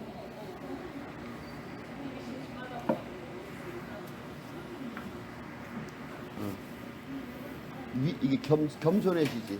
이것도 겸손의 시야. 이게 이제 위에서 내려다본 장면. 아까 내가 얘기한 나 강아지, 민키라는 강아지, 하늘에 하나님이 있다고 생각하고, 또 나는 강아지를 밑으로 내다보는 신 같은. 그러니까 이 위에서 내려다본 장면. 그러니까 지나가다 보니까 시골길에 죽은 딱정벌레 한 마리가 쓰러져 있어. 나는 서 있잖아. 근데 딱정벌레는 저 밑에 깔려 있잖아. 요새는 매미 한 마리가 바닥에 쓰러져 있잖아. 그거 생각하면 돼. 세상의 다리를 배 위에 조심스럽게 올려놓은 채 죽음의 혼란 대신 천년과 질서를 유지하면서 아주 깨끗하게 죽은 거야. 이 광경이 내표하는 위험도는 지극히 적당한 수준. 그러니까 죽음의 위협이 조금 있을 뿐이지. 갯벌이와 바깥 사이에 지정된 구역을, 갯벌이와 바깥 사이에 딱 한 마리가 누워서 다 엎어져서 정확히 준수하고 있다. 슬픔이 끼어들 여지는 완벽하게 차단되어 있다. 슬픔이랄 것도 없는 거지, 딱정벌레한테는. 하늘은 더할 나위 없이 푸르다. 위에서 내려다본 광경이야. 그러니까 이게 이게 인간이 본 딱정벌레의 죽음, 딱정벌레의 죽음의 모습이야. 근데 우리를 안심시키기 위해. 이 동물이 밑에 있는 게 아니야. 동물은 표면적으로 숨을 거두는 걸 밑에서 보는가, 우리가. 애완동물들이. 그렇지만 그거는 어떻게 보면 얘네들이 위에 있을지 몰라. 그래서 우리를 안심시켜주는 거지. 죽음, 그게 뭐 슬픈 것도 없는 거고. 그래서 동물들은 왜냐면 죽지 않고 생을 마감하는 거야. 우리는 죽는다고 난리를 피지만 죽지 않고 생물을 마감하는 거야. 이게 이제 이 시의 핵심 키 센텐스야. 이걸 느낀 거지. 아, 우리가 이런 딱정벌레나 죽은 동물들한테 배우는 게 있구나. 죽지 않고 생을 마감한다는 거지. 이 과학적인, 그지? 과학적인 인식이잖아. 우리가 믿고 싶은 대로 감각을 잃고 믿고 싶은 대로 감각을 잃고 세상과 단절하면서 우리가 짐작하는 대로 저성보다 덜 비극적인 이곳을 떠나면서 그들의 온손한 영혼은 절대로 어둠 속에서 우리를 거치지 않는다. 동물들의 온손한 영혼은 그들은 거리를 존중한다. 그들은 배려가 뭔지를 안다. 동물의 죽음, 딱정벌레 죽으면서 크게 배운 거야. 그지? 그러니까 이제 결론을 말하는 거야. 여기 길 위에 죽은 딱정벌레 한 마리가 있다. 그 누구도 애도하지 않는 가운데 태양 아래서 반짝반짝 빛나고 있다. 그저 쳐다봐 주거나 생각해 주는 것만으로도 딱정벌레에겐 충분하다. 그게 애도인 거지 그냥. 아무 일도 일어나지 않은 듯 지극히 태평스러워 보인다.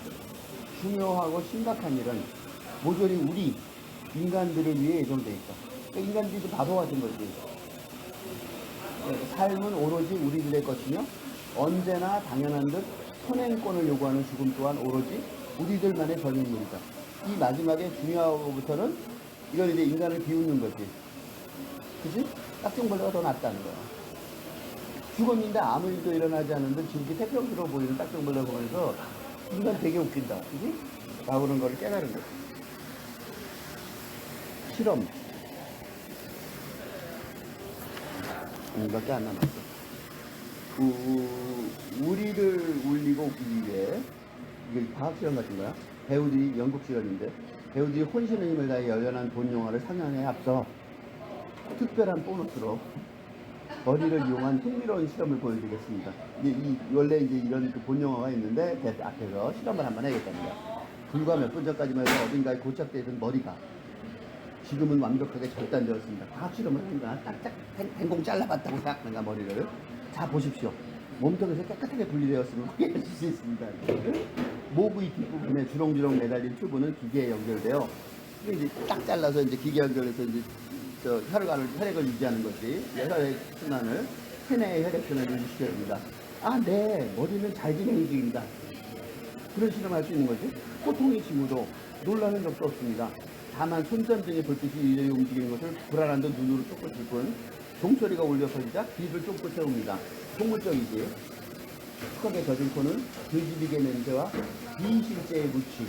돼지비계 냄새는 달달이지만 무치도 느낄 수 있는 거지. 그치? 비실제의 무의 주지. 입은 생리현상의 경위를 표하기 위해 입맛을 짭짭 따지며 군침을 흘립니다. 머리만 나오면 다 하는 거지. 강아지의 충성스러운 머리, 강아지의 상냥한 머리는 부드럽게 주먹이라도 하면 마치 제가 몸에 그러니까 사람을 했다고 너무 잔인하니까 개를 한 거야. 귀속된 시체의 일을 그냥 생각하면서 바보처럼 눈을 찡긋거립니다. 등뼈를 살짝 어루만져주면 꼬리를 살랑살랑 흔들며 머리를 도와주는 오랜 습관을 버리지 못했기에 이렇게 생각한 거야. 실험을 한 거야. 행복에 대해 생각하다가 나는 문득 두려움을 느낀다. 만약 행복만이 필요하다 그러면 이런 게 인생이라면 머리는 이 상태로 충분히 행복했을 거야. 왜 온몸이 다 필요할까 이런 생각을 하는 거야. 그치? 머리만 굴러도 충분히 머리만 당장 잘라도 충분히 행복할까? 그래서 야 그런 식으로 행복을 추구하는 그런 식의 사고방식은 굉장히 오싹한 어떤 물질주의적인, 그러니까 물질주의적인 행복은 오싹한 일이라는 것을 실험으로 보여주는 거죠. 그지? 이 일종의 문학 실험이지. 미소. 이게 아이러니야. 이것도 좀 아이러니가 있었잖아? 여기 지금 아이러니가 들어있어. 비꼬는 거지. 세상은 듣는 것보다는 보는 것에 더 많은 희망을 품고 있다. 멋있는 말 같지. 근데 뒤에 보면 아이러니가 나와. 거물급 정치가들은 늘 우아하게 미소 짓고 있어야 되는 거지. 미소는 사기가 꺾이지 않았음을 입증하는 중요한 단서이므로 혹 일이 안 풀리고 손해가 발생하고 결과를 가늠하기 어려워도 하얗게 빛나는 그들의 가지런한 치아는 늘 위로가 되는 거예요. 회담장에 들어설 때나 비행기 트랩에서 내렸을 때 그들은 항상 이마를 찡그려서는 안 된다. 활기 넘친 자태와 명랑한 모습을 연출해야 합니다. 누군가를 환영하고 또 누군가와 작별하면 구경꾼들과 카메라 렌즈에 늘 만면의 웃음을 띠고 있어야 합니다. 치과 의사는 외교 업무를 수행함에 있어 빛나는 미래를 보장해줍니다. 이제 치과 이발도 보여야 되니까 매력적인 송곳니와 조화로운 앞니들은 위급한 상황에서 없어서는 안 될 중요한 요소다. 왜 그랬냐? 요게 중요한 말이야. 일상적인 슬픔을 얼굴에 마음 놓고 드러낼 수 있을 만큼 이 시대가 순탄하지 못하기 때문에, 그래서 뒤에 무슨 일이 벌어지든 정치가처럼 우리가 미소를 짓고 살아야 되는 거예요. 사람을 만날 때. 몽상가들은 말하는 것이 인류의 형제가 지구를 웃음의 천국으로 바꿔놓는다고. 하지만 나는 회의적이다. 어떻게 그 웃음만 있을 수 있다고. 그 말이 사실이라면, 만약 그게 진짜 사실이라면 거물급 정치인들이 억지 미소를 지을 필요는 없을 거야. 완전 미소를 짓 거니까. 왜 그 자리에 억지 미소를 지냐 이거야. 이게 이제 반증이지, 그지? 그저 때때로 봄 또는 여름이 와서 그럴 때, 응? 서두르거나 억지로 안면 누르고 움직일 필요 없이 자연스레 미소를 지을 테니까. 인간은 본래 천성적으로 슬픈 존재고, 하지만 나는 그 존재를 기다리며 벌써부터 기쁨에 젖는다. 그러니까 이게 두 가지가 핵심인 거야. 일상적인 슬픔을 얼굴에 맘 놓고 드러낼 수 없을 만큼 이 시대가 순탄하지 못하지만, 그렇게 불행하지만, 그래도 인간은 본래 천성적으로 슬픈 존재지만, 그럼에도 불구하고 나는 그 존재를 기다리며 벌써부터 기쁨에 젖을 수 있는 거야. 억지 미소를 짓는 것보다 더 중요한 일이 있다. 이거는 영화 같아. 테러리스트. 테러리스트가 이제 폭탄을 장착해 놓은 거야. 그가 주시하고 있어. 테러리스트 입장에서 보는 거야.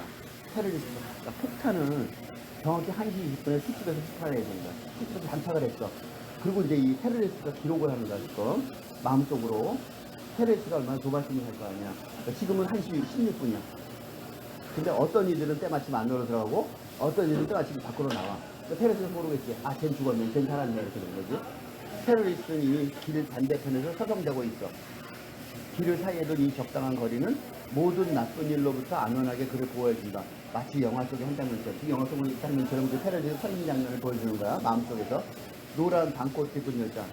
안으로 들어가고. 아주 일상적인 모습이잖아. 뭐 들어갈 수도 있고 나올 수도 있는 거잖아. 근데 이거 이제 안에 폭탄이 생긴 거니까. 우리 운명이 바뀌는 거지, 이렇게. 짙은 태양경 낀 남자 밖으로 나온다. 청바지 입은 소년들 잡담을 나눈다. 그 앞에서 알짱거리는가. 그럼 폭탄에 터지면 앞에 있는 애 죽겠지. 1시 17분, 그리고 4초. 땅 딸고는 운 좋게 스쿠터에 올라타고, 가버리는 거지. 꺽다리는 재수없게 안으로 들어갑니다. 20분이니까 뭐 안 남았잖아. 그지? 1분 17초하고도, 1시 17분하고도 4초. 머리에 초록색 리본을 맨 아가씨가 사뿐사뿐 걸어가는데, 앞에 이제 길거리를 걸어가는 거야. 길거리 걸어 죽겠지? 저런. 버스가 지나가면 그냥 안 보이는 거야. 버스 가렸어. 아, 저 여자는 죽으면 아깝다. 이렇게 생각하는 거지. 1시 18분. 아가씨는 이미 사라졌다. 멍청하게 안으로 들어갔는지 아닌지는 나중에 바깥으로 뚫려 나오는 얼굴들을 보면 알 수 있겠지. 1시 19분. 아무도 안으로 들어가지 않는다.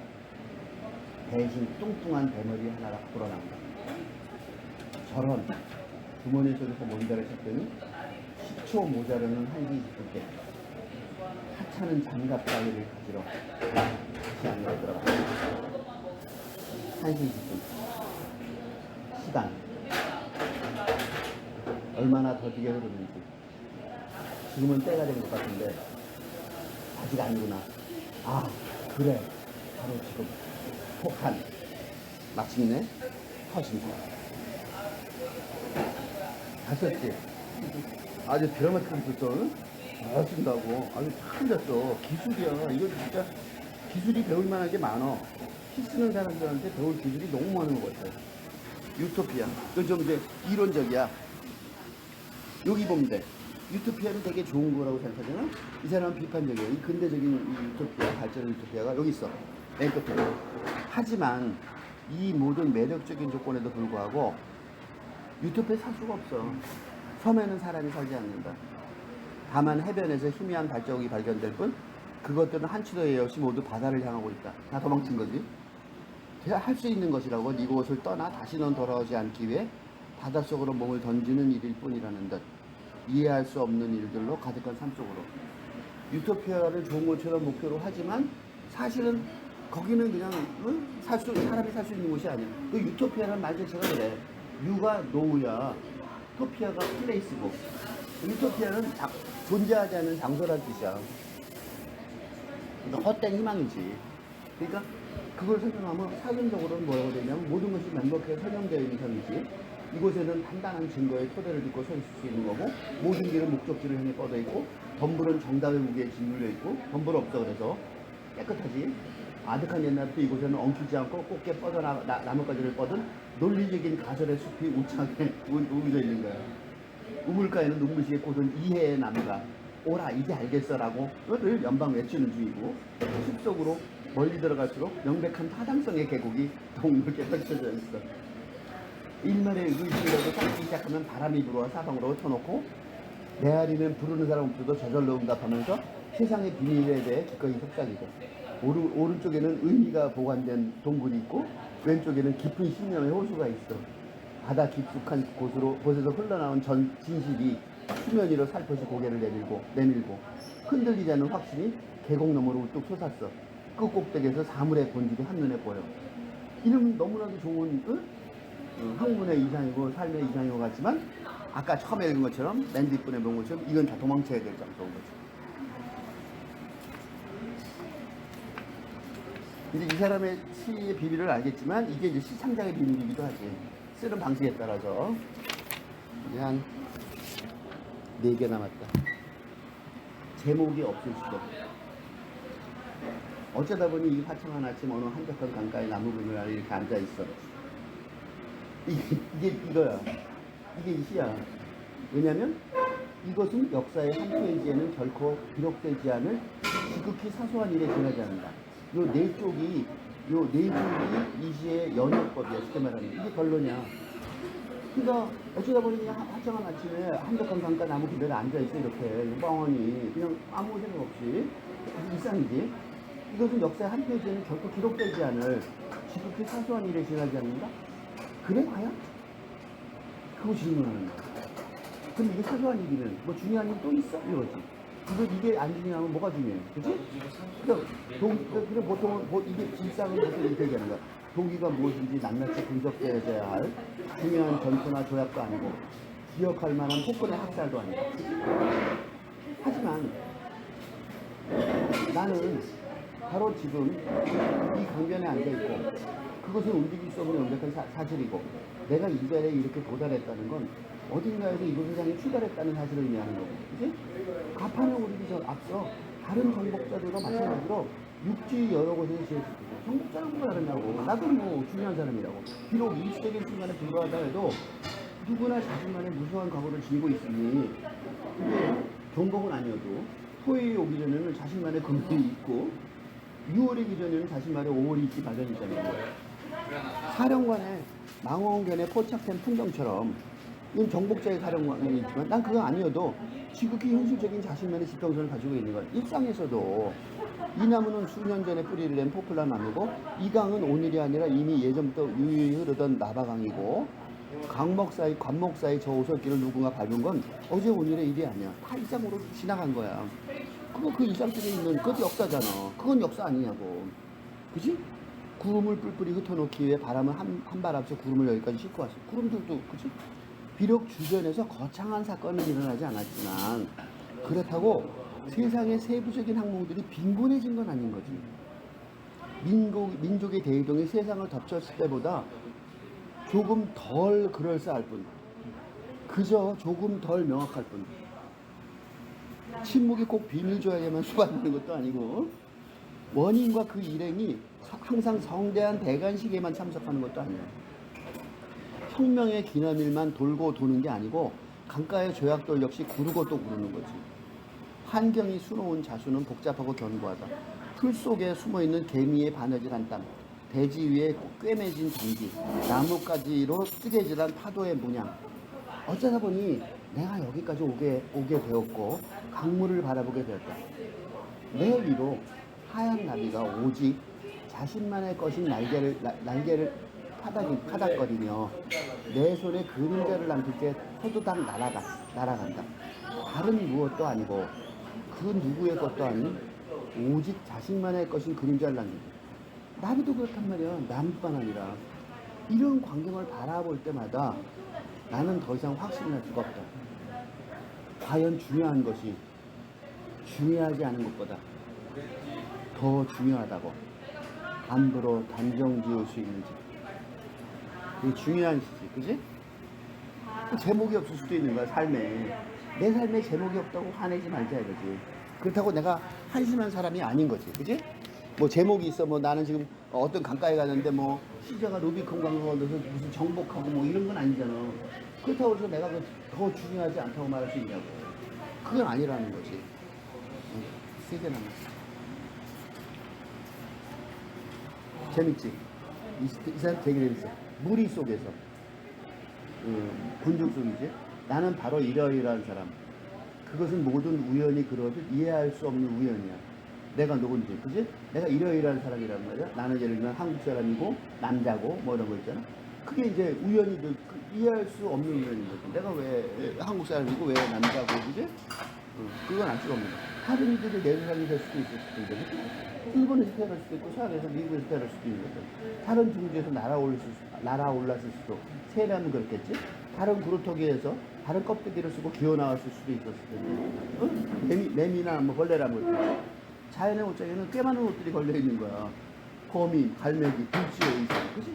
모든 것이 맞춰진 것이 절절하게 들어맞지. 걔네들은 다 맞아. 알아서 해줄 때까지 각자 주어진 생활 열심히 입고 살잖아. 나 역시 스스로 선택하지는 않았지만 그렇다고 불만이 있는 건 아닌 거야.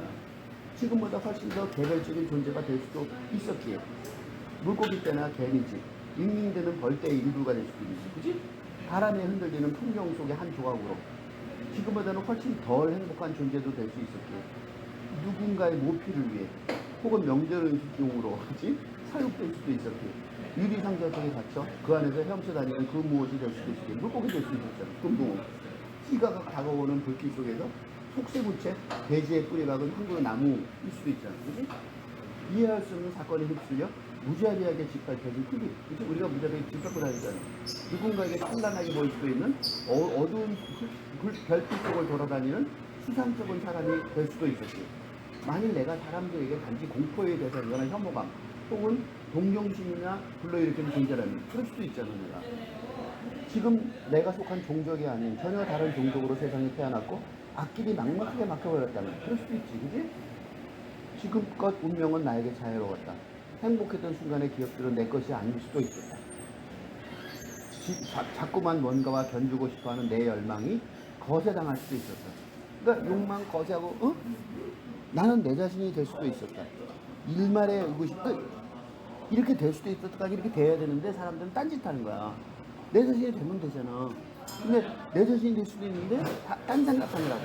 내 자신이 못 된다는 거지. 그게 비판이야. 일말의 의구심도 없이 이것은 내가 완전히 다른 누군가가 될 수도 있었음을 의미하는 것인 거지. 그러니까 다른 누군가, 다른 무엇이 될 수도 있었는데 나는 지금 내 자신이 됐단 말이야. 이 사람들은 엉뚱하게 내가 아닌 다른 자신이 된 건 내 자신이 되기를 바라는 이상한 욕망을 갖고 있는 거지. 그러니까 바보 같은 생각인 거지. 지금 내가 내 자신이라는 걸 또 제대로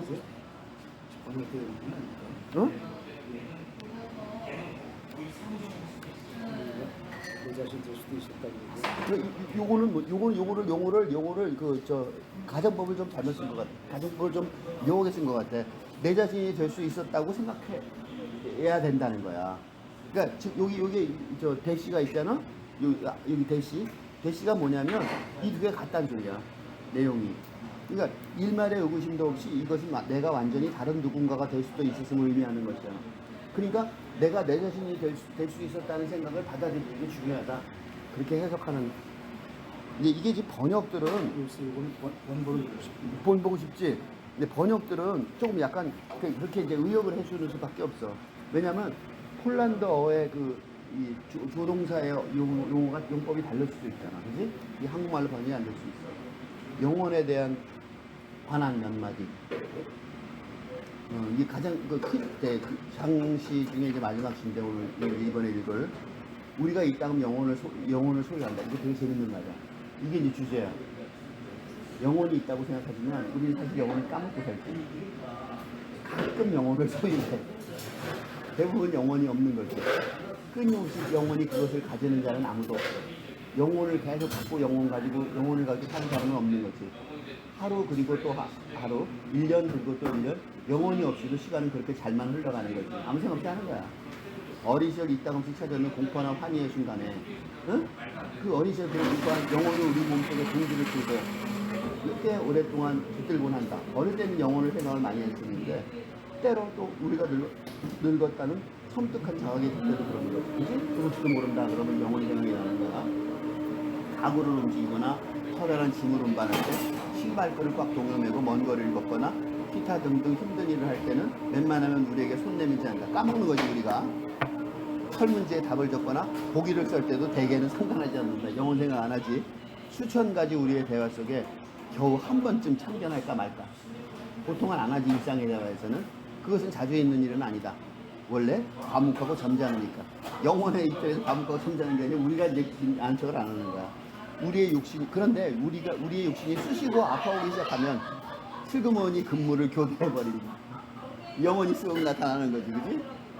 어찌나 까닭고 유별난지 우리가 군중 속에 섞여 있는 걸 탐탁지 않게 여긴다. 군중 속에서는 영혼을 생각하지 않으니까. 하찮은 이익을 위해 목숨 거는 우리들의 임무와 떠들썩한 업무는 영혼을 메스껍게 한다. 기쁨과 슬픔, 영혼에게, 그러니까 영혼이 왜 우리한테 기쁨과 슬픔 이 두 개가 영혼에게는 결코 상반된 감정이 아닌 거야. 이게 시인의 지혜야. 이렇게 말하니까 영혼 얘기를 할 수가 있는 거야. 우리는 영혼에 대해서 몇 마디를 할 수가 없어. 이런 말을 못 쓰니까. 그러니까 이게 이제 이 심보르스카가 영혼에 대해서 말할 수 있는 권리가 있는 거예요. 기쁨과 슬픔, 영혼에게 이 둘은 결코 상반된 감정이 아니다. 둘이 온전히 결합하는 일체의 순간에만 우리 곁에 머무른다. 이렇게 말할 수 있어야 영혼에 대해서 말할 수 있는 권리가 있다고 말할 수 있어. 그러니까 시적인 지혜가 있다고 말할 수 있는 거지. 그러니까 우리가 그 무엇에도 확신을 느끼지 못할 때나 모든 것에 흥미를 가지는 순간에만 영혼의 현존을 기대할 수 있다. 그러니까 구시적인 삶을 가운데에는 추가 달린 벽시기가 거울을 선호하는 거지. 우리가 이제 벽시기 시간을 보면서 이제 시간을 인생의 그 남은 시간을 생각할 때도 있지. 거울을 보면서 나를 쳐다보면서 나 자신을 보면서 생각할 때도 있잖아. 아무도 봐주지 않아도 묵묵히 제 임무를 수행함으로 영혼이 아 있었네 하고 딱 나타나잖아. 그 시간에 어디에서 왔는지 또 어디로 사라질 건지 아무 말도 하지 않으면서 누군가가 물어봐 주기를 학수고대하는 거지. 보아하니 영혼이 우리에게 그러한 것처럼 우리 또한 영혼에게 어떤 이유로든 꼭 필요한 존재임에 틀림없다. 요 구절도 되게 중요한 구절이지. 인간이니까 영혼이 있는 거야. 근데 시루는 마지막. 이 시는 그냥 재밌는 시야. ADC. 이제 절대로 알 수 없으리라. 나에 대해서 A가 어떻게 생각했는지, B는 끝까지 나를 용서하지 않았는지, 어째 C는 괜찮은 척 잘 지내는 척 했는지, D는 D의 침묵에 B가 어떤 방식으로 관여했는지, F가 기대했던 건 무엇이었는지 혹시라도 기대했었다면, 모든 걸 알면서도 G는 왜 모른 척 했는지, H는 무엇을 숨기고 있었는지, I가 덧붙이고 싶었던 말은 무엇이었는지, 내가 곁에 있었다는 사실이 그 어떤 의미라도 남겼는지, J와 K. 요게 결론이야. 그리고 나머지 알파벳에게. 우리가 알파벳에 남아있는 나머지 사람들이 내가 곁에 있었다는 사실이 그 어떤 의미라도 남겼는지, 이게 인간관계의 전부지. 그래서 그런 사람들을 하지만 나는 모르는 거지. 그치? 어떻게든지 아시죠? 원벌벌인 거죠. 이거 아주 그리고 원본이 아주 굉장히 재밌게 썼을 것 같아. 이제 그 산문 쪽만 보면 끝이야. 이 사람이 노벨상 수상 연설을 했는데, 이게 1996년 노벨상 수상 연설을 했는데 굉장히 중요한 얘기를 했어. 무슨 얘기를 했냐면, 이게 영감, 시적 상상력이라고 내가 말하는 건데, 그게 여기 글에 있는데, 영혼의 기이한 체험에 대해서 얘기했는데, 이거를 뭐라고 말하고 있냐면, 영혼의 기이한 체험이 신기한 게 아니라는 거야. 이게 뭐냐면 이런 거야. 좋아하지 않는 일, 지겨운 일, 그나마 그런 일조차 못하는 사람들이 많다는 것을 알기에 어쩔 수 없이 가치를 인정할 수밖에 없는 일. 이게 이제 우리가 하는 일이잖아. 이런 일에 종사한다는 것은 인간에게 닥친 가장 슬픈 불운 중 하나일 것입니다. 이게 직업이라는 거잖아. 그리하여 이러니까 21세기에 곧장 행복한 변화가 안 올 거란 말이지. 이게 현실 세상인 거지. 그러면 참 불행하잖아. 근데 불행하지 않을 수도 있다는 거야. 그게 영감이라는 거야. 그 얘기를 하는 거야. 영감이 시적 영감이 아니야. 그래서 어떻게 하냐면 애들로 뭐라고 말하냐면 영감이란 일반적으로 예술가 혹은 시인들만의 특권은 아닌 거야. 영감의 수혜자들은 언제 어디에나 존재하기 마련이며 과거에도 있었고 앞으로도 있을 것입니다. 모든 사람, 어떤 사람이 영감 있는 사람이냐면 뚜렷한 신념으로 자신의 일을 선택하고 애정과 상상력을 가지고 그 일을 수행하는 사람입니다. 그러니까 이 세상에 그런 의사들은 늘 있어 왔고 그런 교사들, 그런 정원사들은 항상 존재해왔습니다. 그리고 수백 종의 다른 직업에 종사하는 분들도 마찬가지입니다. 그러니까 이런 사람, 만일 그들이 자신이 하고 있는 일에서 계속 새로운 도전거리를 발견할 수 있다면 그들의 직업은 끊임없이 모험의 연속이 될 것이고 수많은 난관과 실패에도 불구하고 그들의 호기심이 영원히 식지 않을 거야. 이미 해결된 문제 속에서 또 다른 새로운 의문과 궁금증이 생겨나게 되고 그 속에 또 다른 영감이 섞이게 되는 거죠. 영감 크기에 무엇이 중요하지 않은 거야. 중요한 거는 끊임없이 나는 모르겠어라고 말하는 가운데 새로운 영감이 솟아난다는 거야. 이런 사람, 그렇게 말할 사람이 많지 않지만 그게 지금 시대의 행복이고 그게 시적 상상력의 힘이라는 거지. 그래서 나는 모르겠으라. 나는 두 마디 말을 나는 높이 평가하는 거지. 이 작지만 견고한 날개, 이 말이 작지만 견고한 날개가 달려있는데 우리 삶 자체를 이 불안정한 지구가 매달려 있는 광활한 공간으로부터 우리 자신을 간직하고 있는 깊은 내면까지 폭넓게 만들어준다는 거지. 그러니까 아이작 뉴턴이 나는 모르겠으라고 말해갖고 그 물리학을 발견하고 그 다음에 마리 퀴리가 나는 모르겠어라고 말하지 않았으면 월급 받고 양가치 기술들에게 화학을 가리키는 가정교수가 남아있을 텐데 노벨 수상자가 된 거잖아. 그치? 그 녀석에게 나를 모르겠어 대표했고 그게 그렇다는 거야. 근데 시인도 마찬가지라는 거지. 그래서 시인이 중요한 거야. 시적 상상력이 중요하다는 거야 내 말이. 진정한 시인이라면 자신을 향해 나는 모르겠어를 대표해야 된다는 거지.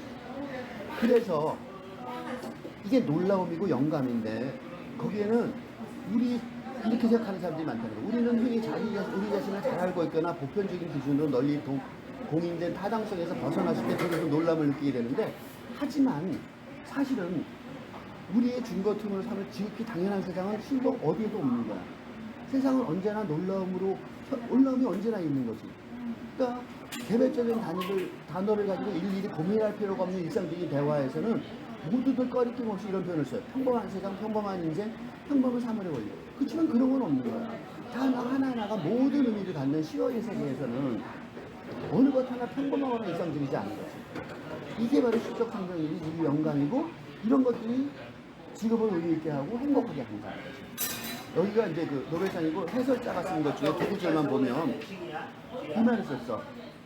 위대한 평일성의 신.